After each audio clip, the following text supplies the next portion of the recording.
السلام علیکم ناظرین، میں سیدہ زائرہ عابدی آپ کی میزبان آج آپ کی خدمت میں جگر مراد آبادی کا کچھ تھوڑا سا احوال لے کر آئی ہوں۔ شروع کرتی ہوں۔ بسم اللہ الرحمن الرحیم۔ رب اشرح لی صدری ویسر لی امری واحلل عقدۃ من لسانی یفقہوا قولی۔ جیسا کہ ہم سب جانتے ہیں کہ جگر مراد آبادی کا تعلق اردو کے مشہور شاعر کی حیثیت سے ہوتا ہے، لیکن ان کے حالات زندگی سے بہت کم لوگ واقف ہیں۔ وہ حالات زندگی جو زیادہ منظر عام پر نہیں آ سکے۔ یہ 1890 میں مراد آباد میں پیدا ہوئے اور اسی لحاظ سے انہوں نے اپنا مراد آبادی کا اختیار کیا لاحقہ۔ ابتدائی تعلیم گھر پر حاصل کر رہے تھے۔ چھوٹے سے تھے کہ والد کا انتقال ہو گیا۔ اب گھر سے 1000 میل کی دوری پر رہنے والے چچا آئے اور ان کو اپنے سایہ عاطفت میں لے کے چلے گئے۔ جگر نے اپنے چچا کے پاس کلاس 9 تک تعلیم حاصل کی، لیکن جب وہ کلاس 9 میں تھے اس سے پہلے ہی ان کو شاعری کا شوق ہو گیا تھا۔ اب دو باتیں ہوئیں، ایک تو انگلش زبان سے ان کو دلچسپی نہیں تھی، اور دوسرے یہ کہ شاعری کے شوق کی وجہ سے وہ چپکے چپکے ادھر بھی ٹائم دے رہے تھے۔ اب انگریزی کے پرچے میں جب فیل ہو گئے تو چچا کچھ خفا ہوئے، لیکن اس سے پہلے کہ چچا کی خفگی بڑھتی وہ وہاں سے تعلیم چھوڑ کر اپنی والدہ کے پاس دوبارہ اپنے ہی شہر واپس آ گئے۔ یہاں پر انہوں نے ایک چشمہ ساز کمپنی میں ملازمت حاصل کر لی۔ اب چشمہ ساز کمپنی کا کام یہ تھا ان کے ذمے کہ وہ شہروں گھوم کے، گلی کوچے گھوم کے اور وہ چشمے بیچتے تھے، لیکن پھر یہ وقت بھی نہیں رہا، وہ شہروں جانے لگے۔ اس میں ایسا ہوا ایک دفعہ کہ ریل میں جا رہے تھے، یہ ایک شخص نے ان سے دوستی کر لی اور وہ ان کا میزبان بن گیا۔ یہ سو گئے تو ان کا میزبان جو تھا وہ ان کا جو چشمے کا باکس تھا جس میں سارے فریم وغیرہ تھے، چشمے تھے، وہ لے کے رفو چکر ہو گیا۔ اب جب یہ جاگے تو پھر ظاہر ہے ان کو واپس آنا پڑا اپنے شہر دوبارہ، کیونکہ وہ تو چوری ہو گیا تھا باکس۔ کسی نے کہا ان سے کہ آپ نے کیوں نہیں ڈھونڈا اس شخص کو، کیونکہ ریل تو چل رہی تھی۔ تو جگر نے بڑی بے نیازی سے کہا کہ نہیں، میں نے کہا کہ وہ شاید مجھ سے زیادہ مستحق ہوگا۔ یہ جگر کی دریا دلی کا ایک بڑا بہترین سا نمونہ ہمارے سامنے آتا ہے۔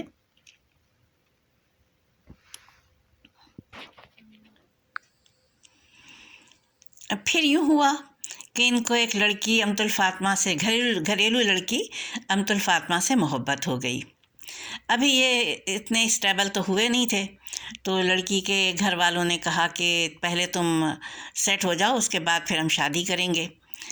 اس کے لیے یہ تیار نہیں ہوئے، نہ یہ تیار ہوئے نہ امت الفاطمہ تیار ہوئی۔ تو انہوں نے کیا کیا، دونوں نے گھر سے بھاگ جانے کا پروگرام بنا لیا اور یہ بھاگ کے دوسرے شہر چلے گئے۔ جگر اپنے قریبی دوست کے گھر لے کے پہنچے ان کو اور کہا کہ میری امانت ہے، اس کو رکھ لو، میں ذرا تھوڑے پیسے جمع کر لوں نکاح کے لیے، پھر واپس آتا ہوں۔ جب یہ چلے گئے تو ان کے دوست کے دل میں بے ایمانی آ گئی اور اس نے امت الفاطمہ سے کہا کہ وہ کہہ کے گیا ہے کہ میں تم سے نکاح کر لوں اور وہ تمہیں چھوڑ کے چلا گیا ہے بے وفا۔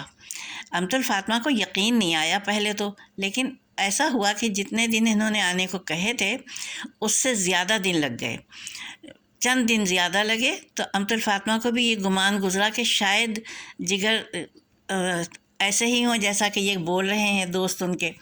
بہرحال پھر کیا ہوا، انہوں نے نکاح کر لیا، امت الفاطمہ نے اور ان کے دوست نے، جگر کے دوست نے۔ اب جگر آ گئے پیسے کا انتظام کر کے۔ انہوں نے جب دیکھا، کہا کہ میری امانت واپس کرو، تو دوست نے کہا کہ میں تو اس سے نکاح کر چکا ہوں، اب وہ میرے پاس میری امانت ہے۔ جگر روتے پیٹتے چلے گئے واپس، اور وہ کہتے رہے کہ امت الفاطمہ سے میری ملاقات کروا دو، لیکن دوست نے کروائی نہیں، کیونکہ وہ خائن تھا نا۔